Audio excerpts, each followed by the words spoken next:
Aquí tenemos el ejemplo, no es un caso mío, este es un caso de Tijuana, es un caso real.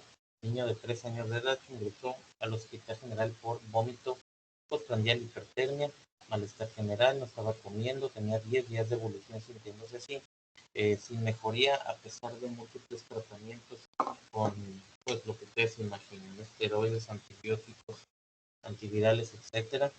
Y llega al hospital somnoliento, que llevaba 24 horas somnoliento. Lo intuban desde que llegó, tenía leucocitosis con hemoglobina normal, pero hiponatrémico. La tomografía de cráneo, como ya la vieron, con hidrocefalia, el líquido cefalorraquídeo con glucosa consumida de 11 nada más. Acuérdense que esta debería de estar pues más o menos ahí arriba de 60, ¿no? Un poquito menos. Proteína 165, que normalmente deben estar abajo de 40 y tantos. Leucitosis de 122, que normalmente no debería de haber leucos en líquido cefalorraquídeo, y eran mixtos, ¿no? Entre polimorfonucleares y mononucleares. VIH estaba negativo, la radiografía del tórax estaba normal. Los antecedentes son muy importantes. Resulta que los papás de este niño tenían problemas de etilismo o alcoholismo, no usaban drogas, pero la mamá trabajaba en las noches en un bar y el padre era tatuador en un tattoo shop. Tenía 5 hermanos, estas eran las edades, ninguno estaba vacunado, no iban a la escuela y ni siquiera tenía certificado de nacimiento. Desde los 4 meses de vida y por 9 meses estuvo internado en el DIF, obviamente pues porque no lo estaban cuidando los papás. Entonces estuvo 9 meses en el DIF, en donde tuvo contacto con otro niño que tenía tuberculosis pulmonar. Entonces le empezaron a dar isoniazida por 3 meses, pero luego pues los papás pudieron recuperar la custodia, salió del DIF y pues al egreso el niño empezó a enfermar y murió por tuberculosis meningia. ¿Qué fue lo que lo mató? Pues una tuberculosis secundaria que no se previno la posibilidad y no recibió un tratamiento oportuno. Entonces, aquí viene la importancia de saber qué es la tuberculosis, tratarla a tiempo en quienes sí lo ameritan y también saber a quienes tienes que estudiar sobre ello. Entonces, esta es una enfermedad, bueno, en realidad no es una enfermedad, esto se refiere a la infección por bacilos de la tuberculosis que permanecen en un estado dormido, inactivo, que le llamamos latente. O sea, una persona que tiene tuberculosis activa expulsa estas micobacterias que otra persona inhala, pero no necesariamente le van a causar enfermedad.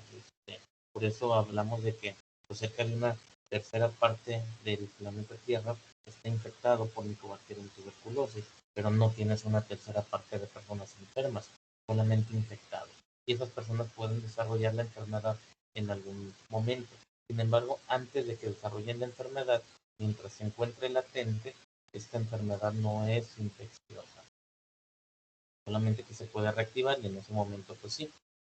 Entonces, normalmente si tú le haces una radiografía a un paciente que tiene un TPD positivo o un cuantiferón, que son las pruebas que usamos para detectar la tuberculosis latente, tú vas a encontrar una radiografía de tórax normal.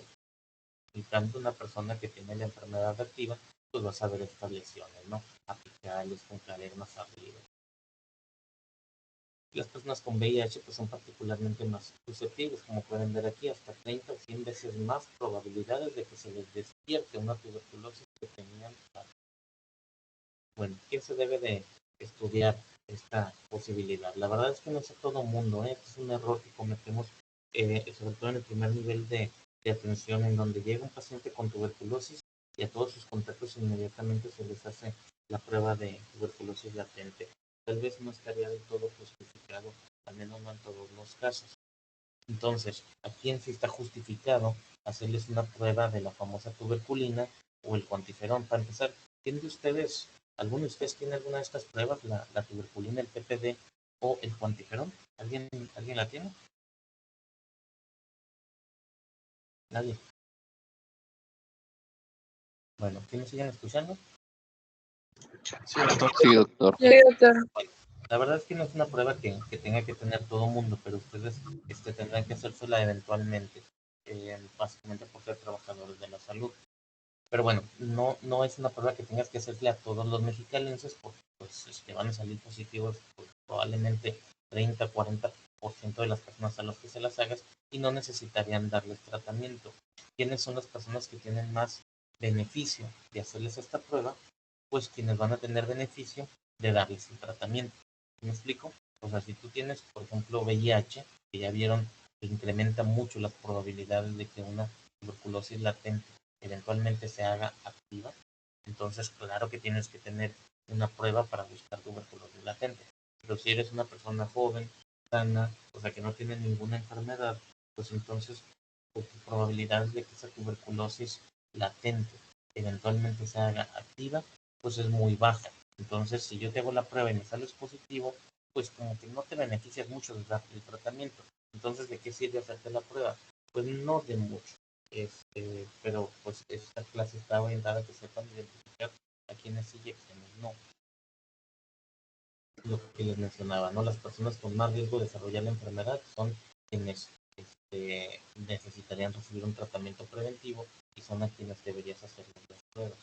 Aquí tienes estos factores de riesgo considerados como tradicionales. Los más comunes, pues obviamente la diabetes mellitus y complicaciones de la diabetes como la enfermedad renal, ves cómo incrementa significativamente el riesgo de desarrollar tuberculosis en algún futuro, sobre todo la enfermedad renal. También aquí el bypass ileal, que es una cirugía que cada vez se hace más y más común por los problemas de obesidad en México, en cirugías bariátricas en donde el paciente a veces se desnutre y eso pues aumenta las probabilidades de inmunosupresión. Trasplantes, pues no sé es obvio, ¿no? Un trasplante es un paciente que está inmunodeprimido de por vida y también los carcinomas de cabeza y cuello, aunque no es algo tan común asociado a la tuberculosis. Otros factores de riesgo, por ejemplo, esto es bien importante, por eso hacerse la prueba de tuberculosis latente en ustedes es algo que deben de hacer. Una infección reciente, una infección que tiene menos de un año de que la acabas de adquirir, tiene muchas probabilidades de que se active en los próximos 2 años. Mientras más tiempo pasa, pues ese riesgo es como disminuye considerablemente. Tener VIH, pues ya lo habíamos platicado ahorita, tener antecedentes de tuberculosis y haber desarrollado consecuencias como la fibrosis pulmonar. Ya veremos si la fibrosis asociada a COVID-19 también empieza a relacionarse con activaciones de tuberculosis. Y lo de la pérdida de peso, pues ya se les había platicado también. ¿Cómo estudiamos a un contacto? O sea, una persona que no está enfermo, pero que estuvo cercano a un caso confirmado. O sea, si tú detectas a un señor que tiene tuberculosis, tienes que traer a sus familiares y hacerles el estudio de contacto. Esos son, pues, a la mamá, a los hijos, al hermano, al compadre, a los colegas de trabajo, a los amigos que más frecuentan. Esas personas tienes que traerlas tú, aunque estén sanos, y hacerles una historia clínica, que tienen factores de riesgo como pues comorbilidades, VIH, diabetes, obesidad o desnutrición, etcétera, etcétera. Hacerles una exploración física, buscarles adenopatías, buscarles actores, buscarles crépitos, buscarles signos de la desnutrición, obviamente pues buscarle otros manifestaciones de enfermedades como de VIH, si es que pudieran tener factores de riesgo para ello, y hacerles la prueba de tuberculina o cuantiferón a quienes tienen estos factores de riesgo que ya mencionamos ahorita, ¿verdad? Quienes les encuentres que tienen esto dentro de la historia clínica, la exploración, entonces son personas que vale la pena estudiarlos y les haces la prueba de tuberculina o de cuantiferón. Si en tu centro de salud te tienen obligado a que les tienes que hacer la prueba a todo el mundo, pues bueno, hazla, pero tómalo con reserva. No todas las personas con una prueba positiva necesitarán tratamiento. Si puedes abrir radiografía, fotografía, esto sí me parece más importante que hacerles la prueba de tuberculina a todo el mundo, este, con la finalidad de descartar una tuberculosis activa. Y si el paciente de plano trae síntomas como tos o fiebre o expectoración o adenopatías, pues entonces pídenle las vaciloscopías, aunque recuerda que un paciente que no tiene tos ni flemas, pues difícilmente te va a salir la vaciloscopía positiva, pero puedes hacerlo. Entonces, empiezas primero por esto, ¿no? ¿Tienes síntomas o no? El paciente tiene síntomas, entonces orienta todos tus esfuerzos a descartar una tuberculosis activa y con toda razón vas a necesitar la radiografía de tórax. Si el paciente no tiene síntomas, que serán la gran mayoría de los contactos que vas a ver, pues tal vez es un poco más difícil tener radiografía de todos ellos. Entonces, pues bueno, empiezas aquí con un caso sospechoso, o sea, llamémosle una persona que pues es contacto de de una persona que tiene tuberculosis. Así que pues le haces la exploración física y le buscas síntomas de tuberculosis y pues le haces la prueba de la tuberculina, que es la que ahorita se encuentra más disponible. Si todo esto te sale negativo, no trae síntomas, cuadro clínico y la tuberculina negativa, pues entonces obviamente que no le vas a dar ningún tratamiento. El paciente teóricamente no está infectado. Pero si tiene positivo alguno de los síntomas, o sobre todo la prueba de tuberculina, pues entonces le haces una radiografía de tórax y pues aquí es bien importante distinguir entre una radiografía anormal como esta, y ahí dices tú, no, espérate, esto no es un contacto, esto también ya es un caso, y pues ahí más bien, aunque te salgan negativas las vaciloscopias, pues más bien el paciente necesita un tratamiento, ¿no? Acuérdense, aquí, bueno, igual no lo hemos visto aún, cosa es tratamiento de tuberculosis activa y otra cosa es tratamiento de tuberculosis latente, que es bien diferente. Una persona que tiene una radiografía normal, que tiene la tuberculina positiva, pero sin síntomas de tuberculosis, entonces, pues con una radiografía normal dices tú, bueno, entonces tiene tuberculosis latente, infectado, porque tiene la tuberculina positiva, pero no tiene la enfermedad ahorita. Entonces le puedo dar un tratamiento para tuberculosis latente y de esta manera reduces el riesgo de que esa tuberculosis se vaya a activar en un futuro. ¿Por qué vas a hacer eso? Pues porque el paciente tiene factores de riesgo, que tiene diabetes, que tiene SIDA, que tiene quimios, ¿no? Bueno, ¿qué es la tuberculina? Básicamente es un derivado de una proteína purificada de micobacterias muertas de tuberculosis. O sea, es como, eso es está sintetizada a raíz de una cepa inactivada de Mycobacterium bovis. Entonces, si tú has tenido contacto con las micobacterias productoras, o sea, del complejo de tuberculosis, y yo te inyecto la tuberculina, vas a hacer una reacción de hipersensibilidad tardía. Vas a generar una roncha y una pápula que aparecen normalmente en 1 a 3 días. Entonces, es una prueba in vivo para ver si has estado expuesto a la tuberculosis. Depende de tus linfocitos CD4. Por eso un paciente con VIH, si tiene los CD4 bien bajos, si tú le haces esta prueba, pues es muy probable que te dé un falso negativo, porque no tiene CD4 y esta prueba depende de los CD4. Y bueno, lo tienes que leer normalmente a los 2 y 3 días de que aplicaste la prueba, o sea, al paciente o al contacto, ¿no? Hasta se supone que no es un paciente, no es un enfermo. Tú le aplicas esta prueba que se aplica intradérmica y le tienes que decir que regrese en 2 días y en 3 días. Y lo que vas a medir aquí va a ser la induración. Esto también ya lo había mencionado el doctor Caminero, si no me equivoco, no creo que fue el doctor Laniado, ¿no? Está ahí en las prácticas de YouTube que lo explica mejor que yo.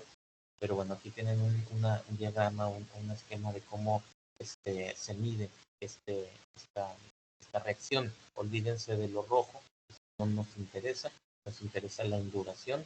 Así que como lo mencionaba el doctor Rafael Laniado, uno va con una plumita rayando la piel del paciente hasta que se detiene la plumita y ahí como que una induración.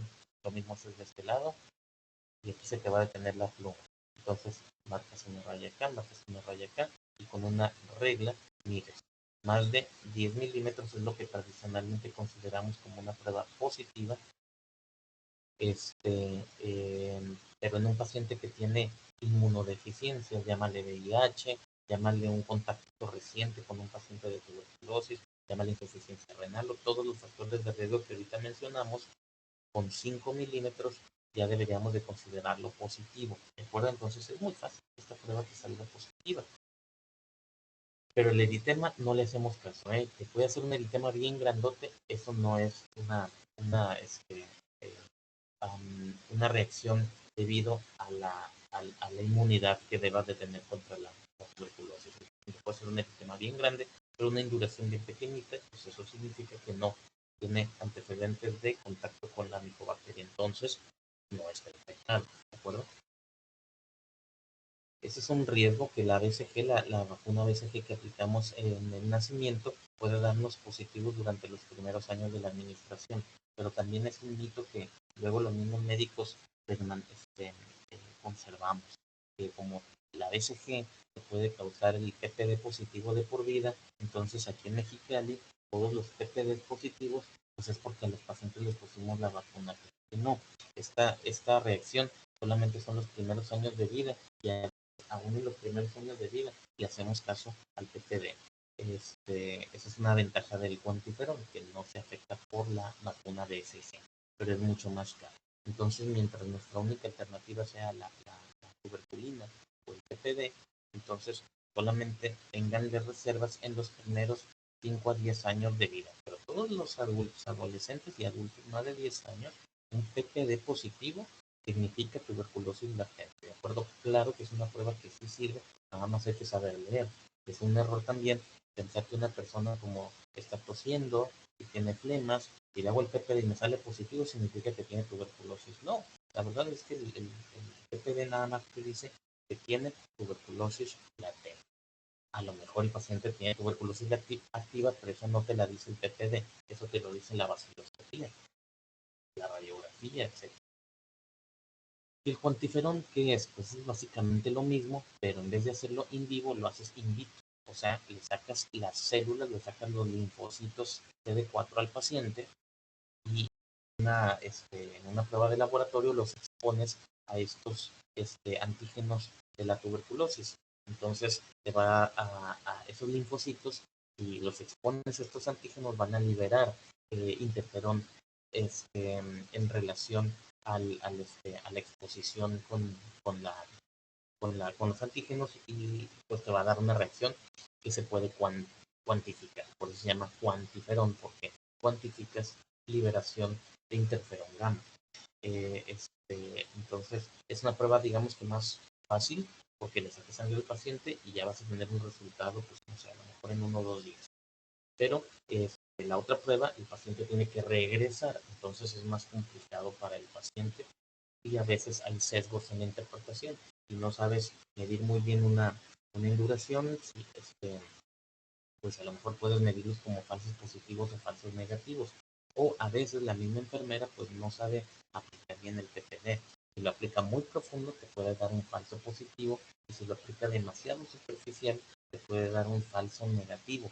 Entonces hay que tener también una curva de aprendizaje. Así que pues el cuantiferón te quita un poco ese error humano, pero es carísimo. Digo, cuando un PPD normalmente te cuesta unos 200 pesos, el cuantiferón te cuesta como 2,000. En los laboratorios privados ya prácticamente no están aplicando el PPD en ningún lugar. Entonces aquí tenemos un ejemplo, ¿no? Este es un individuo que este es tu paciente, trabaja en un banco y es contacto de otro empleado que salió positivo para tuberculosis, con vaciloscopía positiva, radiografía. Entonces, pues este paciente resulta que a lo mejor está infectado de tuberculosis. Así que por algún motivo el paciente lo estudias por completo y le aplicas el PPD. Como les digo aquí, básicamente a todos los contactos se les aplica el PPD. No hay tanta bronca que se los apliquen siempre y cuando lo sepan leer. Bueno, entonces este empleado, que este paciente es el que tienes enfrente, tiene una radiografía de tórax normal, pero el PPD salió positivo y pueden ver 10 milímetros de induración, ¿verdad? Y le aplicaron la BCG como a todos los mexicanos cuando él nació. Entonces, ¿cómo vas a interpretar la prueba si este individuo que se llama Juan es completamente sano? O si tiene VIH, o si aparte ya está en SIDA, o si tiene diabetes, o si tiene enfermedad inmunológica para lo que toma inmunodepresores, o si tiene una cirugía bariátrica y resulta que ha perdido como 20 kilos en estos últimos años, o si sabemos que él estaba con un PPD negativo previo. Bueno, entonces, esta es una página que les recomiendo que tengan en mente. Dice TST in 3D. Es una página del gobierno canadiense. Que cuando pues, pones ahí esa dirección, bueno, realmente no tienes que aprenderte la dirección, nomás aprendes esto. TST in 3D. Pones eso ahí en Google, te va a mandar directamente a esta página del gobierno canadiense y te va a decir, te va a cuestionar algunos datos del paciente, ¿no? Está en francés y en inglés, y es básicamente una herramienta para, pues supongo que a los agentes aduanales, médicos allá que van a recibir pacientes que son migrantes para decir si tienen el riesgo o no de desarrollar una tuberculosis activa y si tienen o no que empezar tratamiento.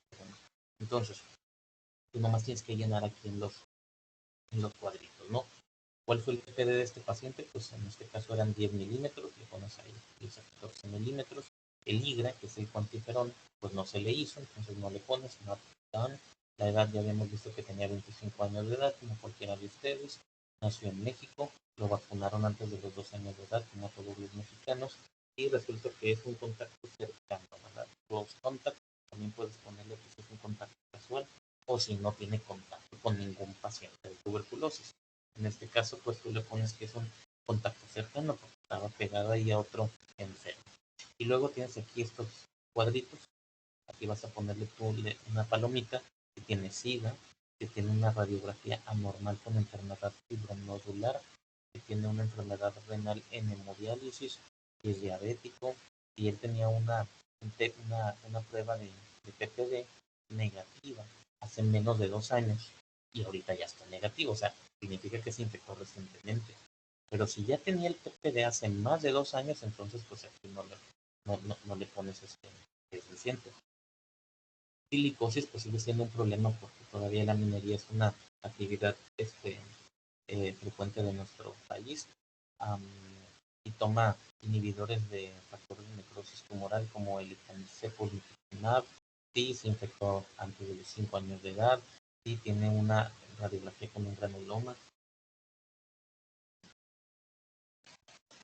Bueno, y otros factores de riesgo como VIH, trasplante o el que tome inmunodepresores como cortisona o tiene una gran pérdida de peso y está desnutrido. Entonces, tú le tachas aquí cualquiera de estos y si el paciente era aparentemente sano, pues no tachas ninguno de ellos, ¿verdad?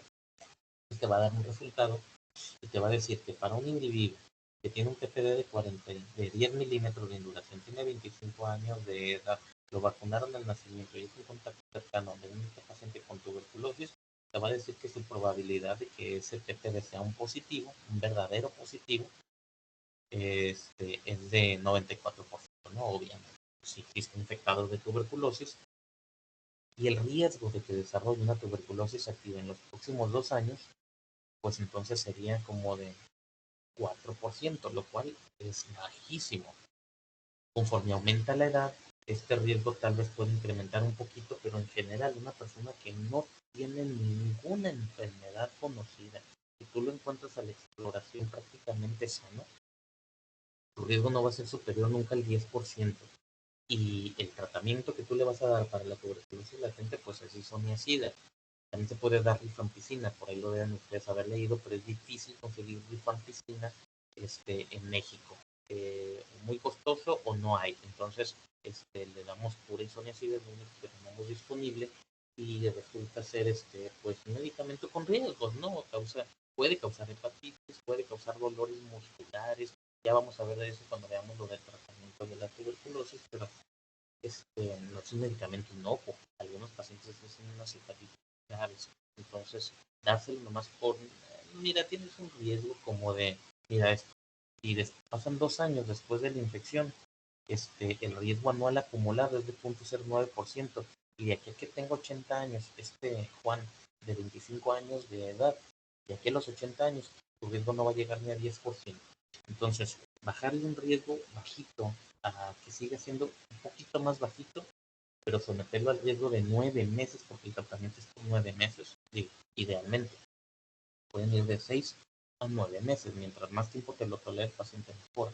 Pero durante ese tiempo el paciente pues, no puede tomar alcohol, hay algunos medicamentos que se contraindican, tienen que estar tomando suplementos vitamínicos y pues tienen algunos efectos secundarios como dolores o fatiga, dolor de cabeza, sueño. Entonces, no a todo mundo se le ofrece la isoniazida. En este caso, pues aquí tiene una probabilidad de que la isoniazida le cause hepatitis o insuficiencia hepática es bajito, 0.1, 0.3% de riesgo, pero ahí está ese riesgo. Entonces, yo creo que a este paciente pues, no vale la pena darle isoniazida, ¿no? Su riesgo es bajito. Pero ¿qué onda? Si resulta que tiene SIDA. Si le pones aquí la palomita de que tiene SIDA, ese riesgo se te sube en 2 años, 100% de que te va a desarrollar tuberculosis. Y de aquí que tenga 80 años, 100% de que le va a dar tuberculosis. Entonces, a este paciente, a fuerzas que le tienes que dar la isoniazida profiláctica. Si el paciente tiene diabetes, el riesgo se sube en 2 años a 13% y a los 80 años de edad va a ser casi del 30%. Entonces, no sé si ustedes escucharon ahí el comentario del doctor Caminero, en este sentido de que dice que en México muchos de sus colegas quieren hacerle la prueba de tuberculina a todos los diabéticos y darles tratamiento a todos los diabéticos. Y él no estaba muy de acuerdo porque el riesgo tal vez no es sumamente alto. Aquí en México sí tenemos esta postura de a todos los diabéticos darles el tratamiento y la verdad es que yo ya prefiero no batallar.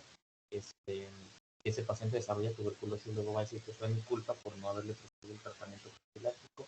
Entonces, yo sí les doy la isoniazida a todos los diabéticos con tuberculosis latente.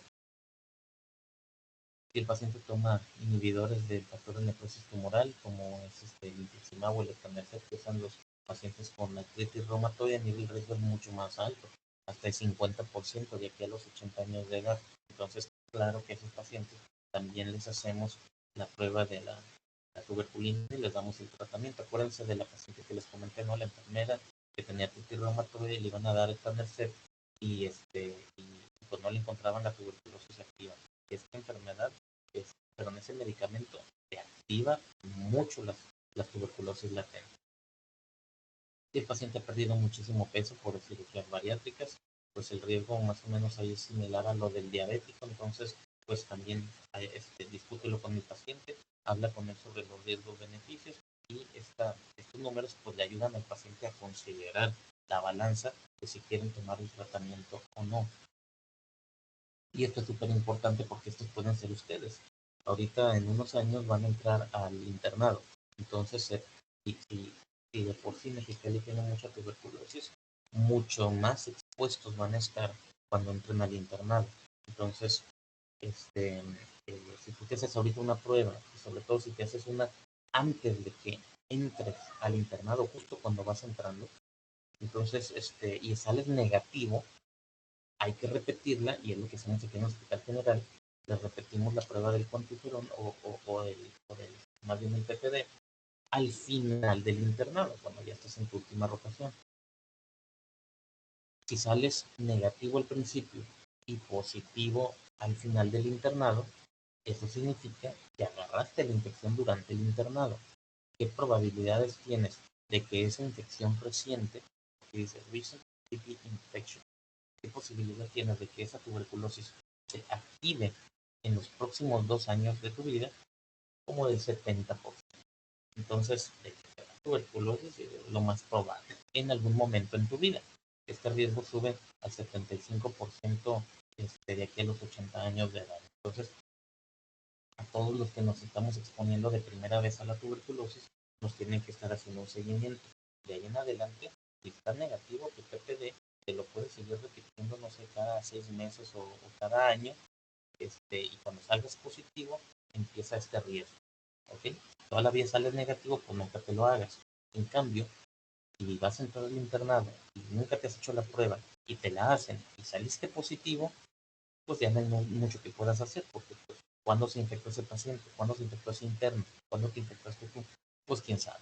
Pudiste haberte infectado desde niño y conforme pasan los años, ya lo habíamos visto, pues la probabilidad de que desarrolle la enfermedad baja muchísimo después de los 7 años. Entonces, esto es algo que les procuro hacer a todos los internos acá en el Hospital General. Y si ustedes no hacen su internado en el Hospital General, en donde lo estén haciendo, háganse el PPD. Si su hospital no lo está aplicando todos los internos de nuevo ingreso, entonces háganselo por fuera, háganse el cuantiferón. Y si salen negativos, se lo repiten al final del internado. Si salen positivos, necesitan tratamiento profiláctico, ¿de acuerdo?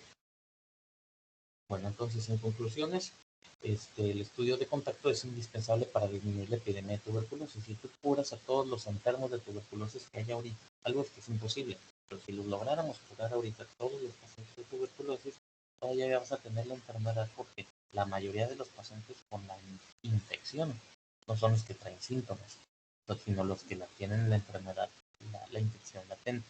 Y en algún momento te van a hacer casos activos. Bueno, probablemente un 10% de esos pacientes se van a hacer casos activos. Así que el estudiar tú a los contactos de los casos, pues vas a evitar que se activen muchos de esos casos latentes y eventualmente disminuir la epidemia de tuberculosis. La prueba de tuberculina o del cuantiferón pues son indispensables para el estudio de contactos porque pues aunque el paciente te diga que facilitopía negativa, radiografía normal y se siente bien, pues cómo sabes que tiene la infección ahí escondida. La única manera es con unas pruebas biológicas. La exploración física y la radiografía normal negativas te pueden descartar que está enfermo, pero no que esté infectado. Entonces, por eso son súper importantes estas dos pruebas. Y pues los pacientes con tuberculosis latente pueden ser candidatos a tratamiento. No significa que tengan que recibir el tratamiento. Si el paciente te lo exige, te dice, no, es que yo sí me lo quiero tomar y tú opinas como que no lo ocupa tanto, pero el paciente tiene la angustia por el tratamiento, no te metas en broncas. Pero el paciente que la desconocida no es como tomarse una pastillita así como un anticonceptivo, que no te va a dar mayores efectos secundarios. Esta pastilla sí puede darte dolores de cabeza, mucho sueño, dolores musculares y inclusive hepatitis. Riesgo bajito, pero es que se riesgo. Entonces, tomen eso en consideración. Aquí les hacía yo unas preguntas al principio, vamos a verlas rápidamente. ¿Cuál es el motivo por el cual se estudian los contactos de un paciente con tuberculosis? No sé si alguno de ustedes quiera contestar esta pregunta. Detectar casos de enfermedad secundaria, o sea, otra persona que, resulta que también el hermano estaba positivo, ¿no? Como lo mandamos llamar, pues lo detectamos. O para detectar casos de tuberculosis latente con tuberculina, o para saber cuánto tiempo vamos a dar al paciente cuando ya salga negativo el PPD, o las primeras dos, o todas son correctas.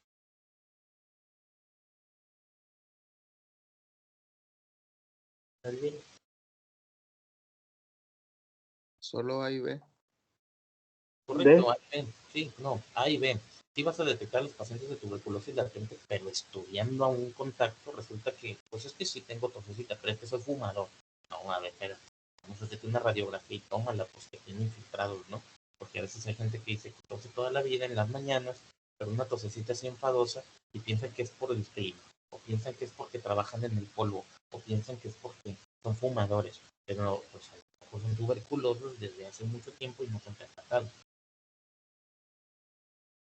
¿En cuál de los siguientes escenarios de tuberculosis se debe realizar el estudio de contacto? Pacientes con TB pulmonar, pacientes con TB pulmonar y ganglionar, pacientes con una radiografía de tórax que se encuentra normal pero sospecho la enfermedad, pacientes con tuberculosis meningia o en todos los casos se debe hacer el estudio de contacto.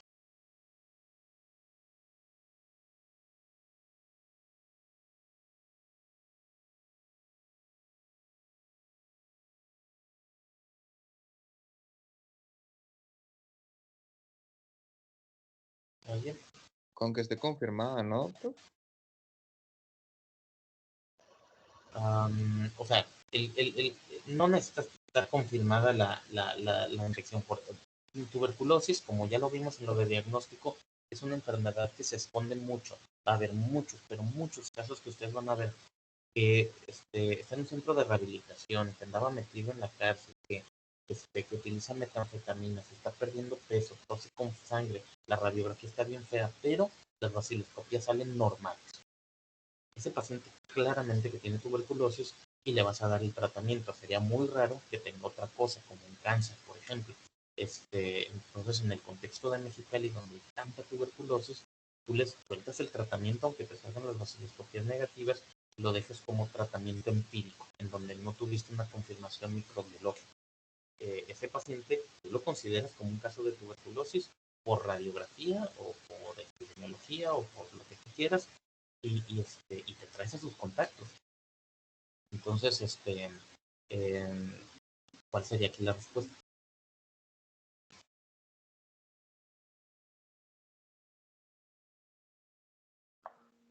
En todos los escenarios. Bueno, estrictamente hablando, solamente la tuberculosis pulmonar es infecciosa. Una persona que tiene tuberculosis ganglionar no puede transmitir la enfermedad. Una persona con TB meningia no puede transmitir la enfermedad. Y así le encuentras la radiografía alterada, aunque no tenga síntomas pulmonares y aunque tengas vaciloscopias negativas, bueno, eso sí lo puedes considerar una tuberculosis pulmonar y te traes a sus familiares. Pero no está mal, o sea, yo la verdad es que no estoy en contra de que ustedes hagan un estudio de contacto en todos los casos de tuberculosis, pero según la norma oficial mexicana, solamente los pacientes que tienen tuberculosis pulmonar son a quienes tienes que jalarte a sus contactos. Pero si tú tienes el tiempo y la disposición de una tuberculosis meningia y hacerles el estudio de contacto a todos los demás, o sea, a todos los pacientes que no tienen, que tienen tuberculosis de algún tipo, cualquier otro tipo de pulmonar, entonces, qué bueno. ¿Cuál es la prueba más valiosa para el estudio de contactos? La historia clínica, la radiografía de tórax, las vaciloscopias seriadas, la prueba de tuberculina o solo A y B. ¿Prueba de tuberculina y Contiverón? Claro, pues ya te les comentaba ahorita, ¿no? Entonces, estas de acá te pueden servir para identificar a un paciente que ya está enfermo, pero aquí lo que estamos buscando en un contacto, sí es que no estén enfermos, pero lo más probable es que no van a estar enfermos, lo más probable es que no van a tener cuadro clínico, no van a tener ninguna alteración en la radiografía y las vaciloscopias te van a salir normales, pero te puede salir positivo en estas dos pruebas y de esta manera pues detectas que sí están infectados. Ahí tienes que analizar el riesgo o el beneficio de darles tratamiento. La mayoría no van a necesitar tratamiento, pero si tú se los ofreces, solamente ofréceles el tratamiento explicándoles que, el beneficio potencial. Y otra cosa, darles el tratamiento de isoniazida profiláctico no te quita la posibilidad. He visto varios pacientes que me dicen que sí recibieron un tratamiento para tuberculosis, así como que preventivo, porque su mamá se había infectado de tuberculosis hace 5 años y ahora tienen la enfermedad. O sea, no quitas ese riesgo. Si así tenía un riesgo del 5%, a lo mejor lo vas a bajar al 1% o al 2%, pero nunca al 0%. Entonces, la meta del tratamiento es bajarlo lo más que se pueda. Aparte que no quita que el hecho de que tenga una tuberculosis latente, si se somete a mucho inóculo, no se pueda reinfectar con otras cepas y que se vaya a enfermar en el futuro. Ok, eso sería todo. No sé si les quedó alguna duda, si ustedes leyeron algo adicional que quieran aclarar.